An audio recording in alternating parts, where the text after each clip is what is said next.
So kung Carlos, parang ano, ang ganda ng mga batas, pero parang maraming aspeto nito hindi na-implementa para sa ating mga seniors. Eh sayang yung batas, di ba? Bigyan kita example, no? Senior Citizens Card. Oo. Di ba yung discount was made para magkaroon ng relief. It's a Oo. relief to the senior citizens, di ba? Pero tingnan mo, magdadala ka lang. Pag hindi mo dala yung Senior Citizens Card, kahit very obvious na senior citizen, Matanda ka na. hindi i-acknowledge. So, hindi siya Oo. magkakaroon ng discount. Mm. So, binigyan mo sana siya ng relief, pero binigyan mo naman ng kondisyon. Mm. So, parang pahihirapan mo, parang matatanda na nga eh. Oo. So, lahat ng sagad na tulong sana dapat, di ba?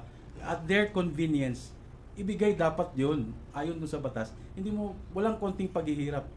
Ang tinig ng seniors, number 97. Kung na magpaliwanag, ika nga from the horse's mouth, bakit ka napunta rito sa tinig ng seniors? Alam mo, walang iba kundi si, tawagin na lang kitang Kong Carlos. Okay. Yun nga po, Lapit natin. ako po ay na-endorse ng isang kakilala. Nagkataon na pare-pareho yung aming mga advocacy.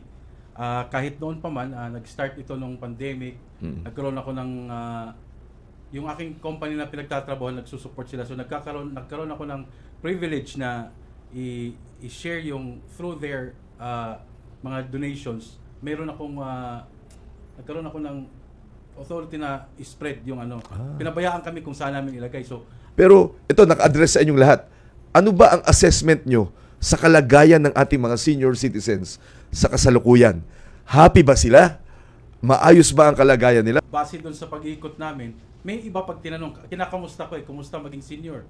May mga nagsasabi, masaya, okay naman, masaya. Pero kadalasan, yun nga, malungkot sila dahil hindi nakakarating yung mga sinasabing social pension, lahat ng pribilehiyo. So, ito yung sa mga seniors natin, maganda yung mga batas, pero parang hindi gaanong na-implement. Parang kailangan pa ng konting polish talaga para maprotektahan at ma-implement ng maayos para doon sa mga senior citizens. Nakakatuwa kasi yung mga taong kaharap natin parang hindi yung normal na usapan sa politika na kapangyarihan, kailangan may impluwensya.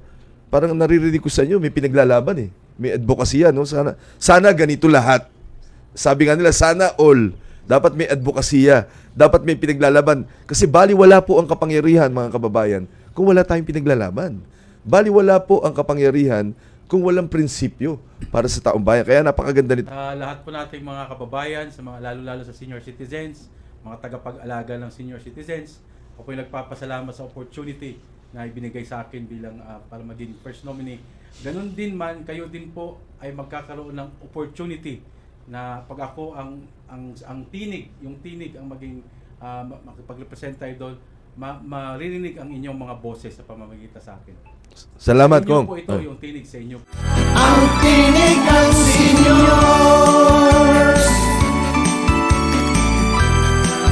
number 97.